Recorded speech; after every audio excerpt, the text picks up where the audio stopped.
आगे बढ़ते हैं साथियों, क्या चीज खास रहने वाली है, चलेगा।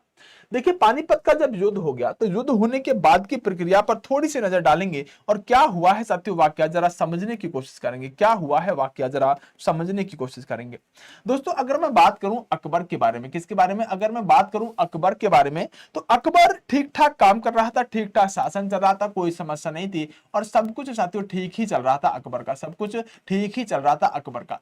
लेकिन दोस्तों अकबर के प्रारंभिक जीवन की बात करें तो अकबर के प्रारंभिक जीवन में इसके साथियों देखरेख के लिए दो लोग थे, इसकी देखरेख के लिए दो लोग थे। दरअसल दो लोगों के होने के पीछे का कारण यह था कि साथियों ये अकबर, आपको मैंने बताया होगा कि एक समय हुआ करता था कि साथियों अकबर को यहां पर अस्करी ने एक बार किले पर टांग दिया था, अकेला बेटा था हुमायूं का, इसलिए साथियों इस पर ध्यान रखना जरूरी था, इस पर ध्यान रखना जरूरी था। इसलिए साथियों अकबर का अकेला बेटा होने की वजह से इसके पिता हुमायूं ने कहा कि भाई अकेला बेटा है, इसका ध्यान दो लोग रखेंगे, कहीं कोई इसको ठिकाने ना लगा दे। इसलिए साथियों इसके संरक्षक जो बनाए हैं अकबर के, वो दो संरक्षक बनाए हैं और दोनों संरक्षकों की बात करें तो एक संरक्षक का नाम क्या है, एक संरक्षक का नाम है साथियों यहां पर आप कहेंगे बैरम खां और दूसरे संरक्षक का नाम है यहां पर महामंगा। क्या नाम है, महामंगा। आपने बहुत देखी होगी जोधाबाई में। ये दो संरक्षक है साथियों, जब दो संरक्षक हैं तो अकबर की जैसे ही जीवन क्रिया आगे बढ़ने लगी, अकबर की जैसे ही जीवन क्रिया आगे बढ़ने लगी, अकबर गद्दी पर बैठा और गद्दी पर बैठने के बाद जैसे ही अकबर अपने साम्राज्य को आगे बढ़ाने लगा, अब जब एक राजा है, एक राजा है और दो व्यक्ति उसके साथ सलाहकार है, तो हमेशा होता क्या है कि हमेशा दोनों ही व्यक्तियों में आपस में कटाक्ष रहता है, दोनों ही लोग चाहते हैं कि राजा मेरी माने, राजा मेरी माने। तो महामंगा चाहती कि राजा पर मेरा प्रभाव ज्यादा हो, जबकि साथियों बैरम का चाहता था कि अकबर पर मेरा प्रभाव ज्यादा हो। अकबर अपने तरीके से चलाता था अकबर को और महामंगा अपने तरीके से चलाने की कोशिश सोचती थी, यहां पर किसको, साथियों अकबर को। दोनों के बीच में साथियों कटाक्ष होने लगा, कटाक्ष होने लगा।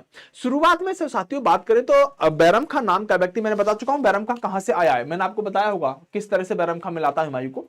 तो शुरुआत में तो साथियों अगर हम बात करें तो यहां पर जो आपके बैरम खां हैं इनका प्रभाव ज्यादा रहा अकबर पर, क्योंकि इन्होंने साथियों पहला एक युद्ध भी लड़ लिया है जिसे पानीपत के दूसरे युद्ध के नाम से जानते हैं, तो कहीं ना कहीं बैरम खां का प्रभाव ज्यादा है साथियों यहां पर अकबर पर।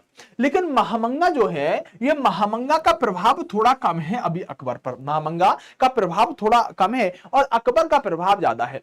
दरअसल महामंगा पूरी तरह से चाह रही है कि कैसे अकबर साथियों मेरे कहने से साम्राज्य का विस्तार करे, मेरे कहने से शासन चलाए, मेरे कहने में चले, ऐसा साथियों महामंगा चाहती है। लेकिन महामंगा की चल नहीं पा रही, महामंगा की अकबर नहीं मानता, बैरम खां की ज्यादा मानता है।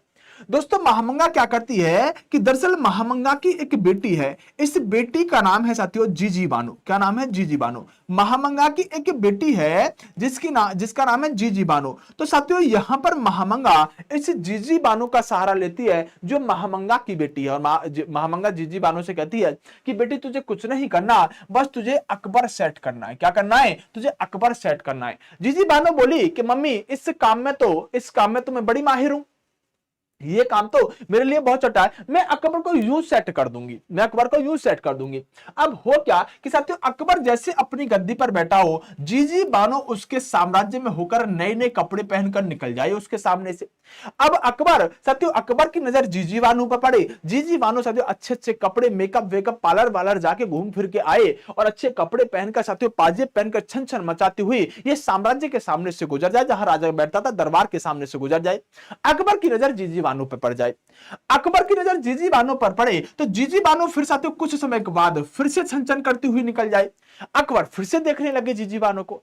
अब ये सारी प्रक्रिया देख रहा है बैरम खां। बैरम खां ने साथियों अकबर को तुरंत रोक दिया, बोले ओए लड़के क्या कर रहा है, कुछ नहीं रखा इन बातों पर, शासन पर ध्यान दे ले, कुछ नहीं रखा इन बातों में, शासन पर ध्यान दे ले, शासन ठीक से चला ले, इन चीजों में कुछ नहीं रखा। साथियों ये महामंगा नहीं मान रही है। महामंगा साथियों 19 से 20 चक्कर लगा देती थी, पर साथियों ये कभी 18 नहीं होने देती थी, कभी 18 चक्कर नहीं लगाती थी, 19 से 20 चक्कर लगाती थी, मतलब कम चक्कर नहीं होने देती थी, ज्यादा ही चक्कर अकबर के सामने काटने लगी, ज्यादा ही चक्कर अकबर के सामने काटने लगी। जब ज्यादा चक्कर काटने लगी तो यहां समस्या होने लगी बैरम खां को, समस्या होने लगी बैरम खां को, क्या लड़का किस दिशा में जा रहा है, लड़का किस दिशा में जा रहा है। जब साथियों आगे की स्थिति हुई जब आगे की स्थिति हुई तो साथियों हुआ क्या कि अब तो जीजी बानो ने साथियों और भी ज्यादा चक्कर काटने शुरू कर दिए। जीजी बानो ने अब तो और भी ज्यादा चक्कर काटने शुरू कर दिए, और जब चक्कर ज्यादा काटने शुरू कर दिए दरबार के, तो यहां पर साथियों रहा नहीं गया बैरम खां को, और बैरम खां ने एक बार सुना दी अकबर को, बोले ध्यान से शासन करना है तो कर ले, इस चक्कर में कुछ भी नहीं रखा, मैं तेरे से सही कह रहा हूं। दरअसल ऐसे काम में आप कभी हो और उस समय साथियों कभी कोई आपको टोकने वाला हो, रोकने वाला हो, उस समय कोई आपको टोकने वाला हो, रोकने वाला हो, और उस समय साथियों जो व्यक्ति आपको रोक रहा होगा ना, वो आपको सबसे बड़ा दुश्मन दिखाई देगा, वो आपको सबसे बड़ा दुश्मन दिखाई देगा। और सबसे बड़ा दुश्मन यहां पर अकबर को अब कौन दिखेगा? बैरम खां दिखेगा। जैसे ही साथियों अब की बार जीजी बानो आई, बैरम खां ने तुरंत अकबर से कहा, ओए क्या कर रहा है? और जैसे ही अकबर से बैरम खां ने कहा, इस अकबर ने साथियों यहां पर दो खींच के लगा दिए बैरम खां के, बोले तू सिखाएगा मुझे क्या कर रहा हूं?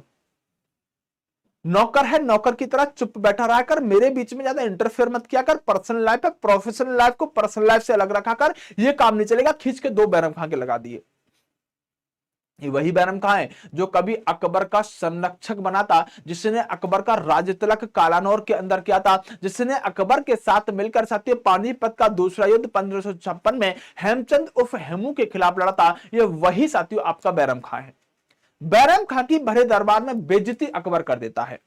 जब भरे दरबार में अकबर की बेइज्जती हुई तो भरे दरबार जब बैरम खां की बेइज्जती हुई तो बैरम खां ने साथियों यहीं पर घोषणा कर दी, और क्या कहा? बैरम खां ने कहा कि अरे अकबर आज से ही राजनीतिक संन्यास। क्या कहा बैरम खां ने? कि बैरम खां ने कहा अकबर आज के बाद मैं कभी राजनीति में नहीं आऊंगा, आज से ही राजनीतिक संन्यास, मेरा तेरा कोई मतलब नहीं है, मैंने तेरे लिए क्या किया, तूने मेरे लिए क्या किया, सब कुछ भूल जा, आज के बाद राजनीति में कभी बैरम खां नजर नहीं आएगा।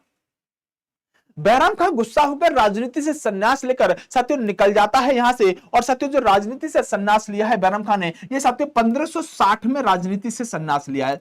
अकबर 1556 पर गद्दी पर बैठा है, और साथियों 4 साल चलाने के बाद संरक्षक था बैरम खां, और 1560 में साथियों राजनीति से संन्यास ले लिया। किसने? साथियों बैरम खां ने। जैसे ही बैरम खां ने राजनीति से संन्यास लिया, अब तो साथियों अकबर हो गया खुला खिलाड़ी। अकबर होगा खुला खिलाड़ी। जो अकबर जैसे ही खुला खिलाड़ी हुआ साथियों 1560 से लेकर और 1562 तक अकबर साथियों माना जाता है कि अकबर यहां पर 1 लाख हरम की स्त्रियों के पास चला जाता है। कितना? 1 लाख हरम की स्त्रियों के पास चला जाता है। और 1 लाख हरम की स्त्रियों के पास जब जाता है तो वहीं रहता है, अय्यासी करता है, जीवन में आनंद लेता है और सब कुछ जीवन चलाने लगता है। 1560 से 1562 तक अकबर 1 लाख हरम की स्त्रियों के साथ रहा है। और जब 1560 से 1562 का समय है, जो 1560 से 1562 का समय है, इस शासन को साथियों एक नाम से जाना जाता है, और वो नाम क्या है? इस शासन को कहा जाता है पेटीकोट शासन। क्या कहा जाता है? पेटीकोट शासन। पेटीकोट मतलब घाघरा, पेटीकोट शासन कहा जाता है। और अकबर के द्वारा साथियों 1560 से लेकर 1562 तक चला गया पेटीकोट शासन। इसे पेटीकोट शासन, पर्दा शासन कई तरह से नाम दे देते हैं। तो साथियों पेटीकोट शासन 1560 से 1562 तक अकबर ने चलाया। जब बैरम खां का अस्तित्व इससे अलग हुआ तो साथियों अकबर यहां पर खुलासार हुआ, 1 लाख हरम की स्त्रियों के पास रहने लगा, और पेटीकोट शासन के नाम से इसने ये शासन चलाया। लेकिन इस समय पर ऐसे कामों में साथियों ज्यादा दिन नहीं लगते, कुछ दिन बाद ही समझ में आ जाता है कि कुछ नहीं रखा इन कामों में। अकबर को मात्र 2 साल के अंदर समझ में आ गया, अकबर को मात्र 2 साल के अंदर समझ में आ गया कि कुछ नहीं है यार, इन चीजों में कुछ नहीं है, ये सब बर्बादी है, ये सब बर्बादी है हर तरह से, स्वास्थ्य की भी, पैसे की भी। अकबर को समझ में ये वाली बात आ गई। जैसे ही अकबर को ये बात समझ में आई, अकबर दौड़ा दौड़ा आया किसके पास? अकबर दौड़ा दौड़ा आया बैरम खां के पास, और बैरम खां के पास आकर बोला कि बैरम खां यार मेरे से गलती हो गई, बैरम खां मेरे से गलती हो गई, मुझे तेरे साथ ऐसा नहीं करना चाहिए था, तेरे मेरे पर बहुत एहसान थे, तेरे मेरे पर बहुत एहसान थे, लेकिन क्या करूं, वो एक बुरा वक्त था जो मेरे से नहीं रहा गया, इसलिए मुझे समझ में आ गया। अब तू एक काम कर, फटाफट खड़ा हो और फटाफट चल मेरे साथ, और मैं तुझे अपना वजीर नियुक्त करूंगा। क्या कहा अकबर ने? मैं तुझे अब अपना वजीर नियुक्त करूंगा, चल मेरे दरबार में तू वजीर यानी प्रधानमंत्री के पद पर रहा करेगा। बैरम खान बोला, अरे अकबर तुझे पता नहीं है, राजनीतिक संन्यास मतलब हमेशा के लिए राजनीतिक संन्यास। मैं दोबारा तेरे साम्राज्य में नहीं जाऊंगा, दोबारा तेरे दरबार में नहीं बैठूंगा, मैं संन्यास ले चुका हूं इन सब चीजों से, मैं दोबारा वापस नहीं जाऊंगा। अकबर बोला, मैं जानता हूं तुझे बेइज्जती लग रही है, मैं जानता हूं तुझे बेइज्जती लग रही है, तो एक काम कर, तू मेरी चंदेरी रियासत का शासक बन जा, स्वतंत्र रूप से साथियों शासन बन जा, चंदेरी रियासत मैं तुझे दे देता हूं। बोला, यार मैं चंदेरी रियासत का शासक क्यों बनूंगा तेरा वजीर बनूंगा, प्रधानमंत्री बन के पूरे साम्राज्य को देखूंगा, मैं तेरा वजीर क्यों बनूंगा, मैं तेरे को माफ कर दिया, तू जा बस, मैं तेरे से बात नहीं करना चाहता, ना मैं तेरे साम्राज्य में चलना चाहता, मैंने तुझे माफ कर दिया, तू जा। अकबर जानता था कि बैरम खान ने मुझे माफ नहीं किया, सिर्फ वो बोल रहा है। तो अकबर ने कहा कि देख, अब मैं तुझे तीसरा ऑप्शन दे रहा हूं, तू एक ऑप्शन और सुन ले, और इनमें से कोई भी तू एक ऑप्शन चुन लेना, और एक ऑप्शन चुनने के बाद काम कर लेना वही कोई भी एक। इसने कहा, तू मेरे खर्चे पर मक्का मदीना की यात्रा पर चला जा।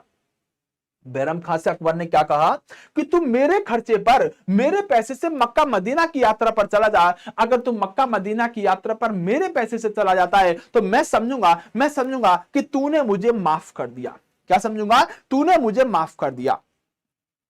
सत्य कहा जाता है कि यहां पर बैरम खान ने ना तो सत्य पहला ऑप्शन चुना, ना ही दूसरा ऑप्शन चुना, लेकिन सत्य तीसरा ऑप्शन चुन लिया बैरम खान ने। बोला, ठीक है, मैं तेरे खर्चे पर मक्का मदीना जा रहा हूं, लेकिन मैं राजनीति से संन्यास ले चुका हूं, मैं दोबारा लौटकर तेरे दरबार में तो नहीं जाने वाला। ये साथियों मक्का मदीना के लिए निकल जाता है, और मक्का मदीना के लिए जैसे ही निकलता है तो कहा जाता है साथियों 1562 का समय है, 1562 का समय है, और जगह पड़ती है साथियों एक पाटन। क्या नाम है?